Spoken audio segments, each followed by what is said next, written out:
Terima kasih Anda masih menyaksikan Polemik. Kita lanjutkan perbincangan kita. Skors dicabut. Silakan Bang Latif. Oke. Mas Budiman, saya baca-baca tadi dakwaannya yang sudah beredar resmi hari ini. Ada 13 nama anggota Komisi 2 yang tertulis di sana. Dan tadi kata Bung Pep bahwa masih ada 37 lain yang melakukan bersama-sama. 13, 37, 50. Anggota Komisi 2 pada saat itu 53. Berarti ada 3 nama yang tidak ikut sama sekali. Anda masuk yang 3 atau masuk 37? Ya. Saya yakin saya tidak masuk yang 37. Oke. Ya. Hah? Dan saya harap persidangan sesuai dengan keyakinan saya. Tapi kan saya nggak punya kuasa atas itu. Oke. Tapi saya berani berkata, saya tidak melihat serupiah pun. Tidak ada uang masuk dalam rekening saya atau tangan saya. Tapi tentu saja yang lebih tahu KPK dan nanti hakim. Kalau kita lihat di sana, pemberian uang kepada Bapak Anu untuk dibagi-bagikan kepada sebagai ketua kelompok fraksi untuk dibagi-bagikan kepada anggota fraksi di komisi tersebut. Artinya sebetulnya saya bisa tahu saja. Apa yang maksud Bapak Anu. Saya tahu. Rekan saya di Komisi 2 banyak berbicara, banyak diskusi tentang program-program Komisi 2, undang-undang. Bertahun-tahun saya kenal dia, tidak ada satu kata pun kami pernah berbincang tentang IKTP.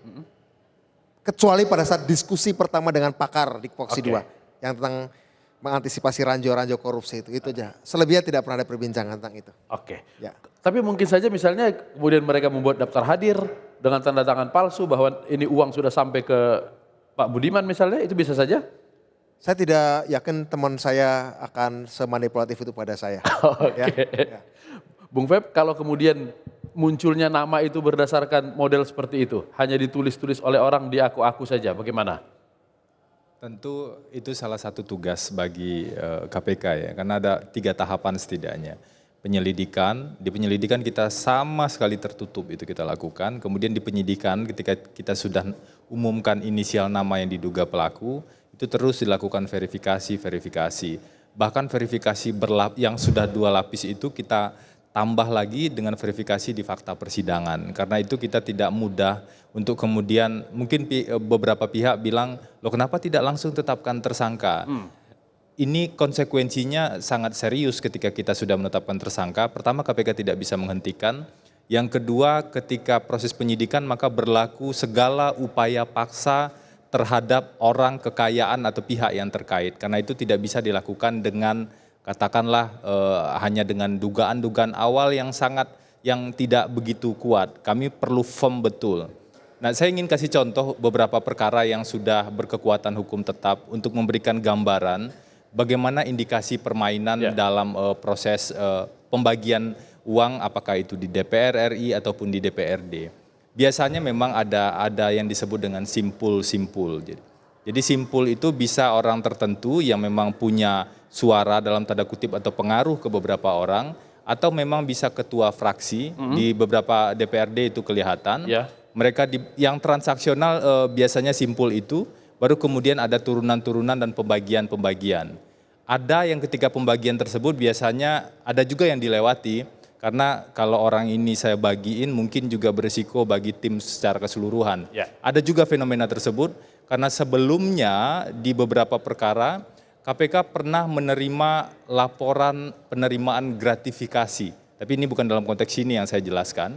Laporan penerimaan gratifikasi dari salah satu politisi, dan di sana ternyata kemudian kita ketahui ternyata teman-teman yang lain juga terima.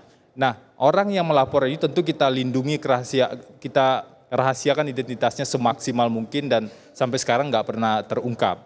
Itulah juga kenapa kami tidak pernah buka misalnya nama-nama pihak yang mengembalikan uang tersebut, karena ini juga akan berkonsekuensi terhadap keamanan atau faktor-faktor yang lain.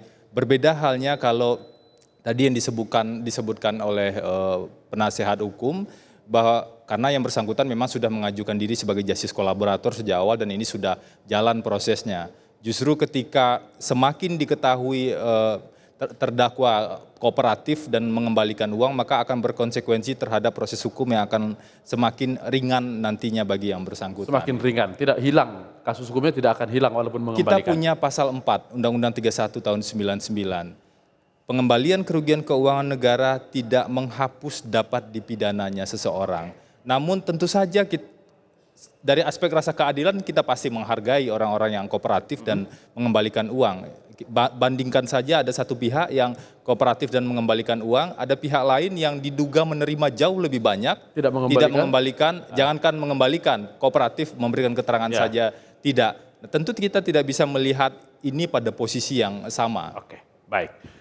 Bung Roy tadi katanya ada simpul-simpul biasanya dalam penganggaran itu. Kalau kita lihat dari jumlah uang yang mengalir itu, ada simpul-simpul yang jumlahnya sangat besar di badan anggaran, kemudian di pimpinan komisi, agak-agak ke bawah, kemudian kepala kelompok praksi sudah tinggal $15.000 untuk dibagi rame-rame. Artinya kemudian dalam proses penganggaran itu orang paham ya siapa yang disasar untuk dibeli kekuasaannya.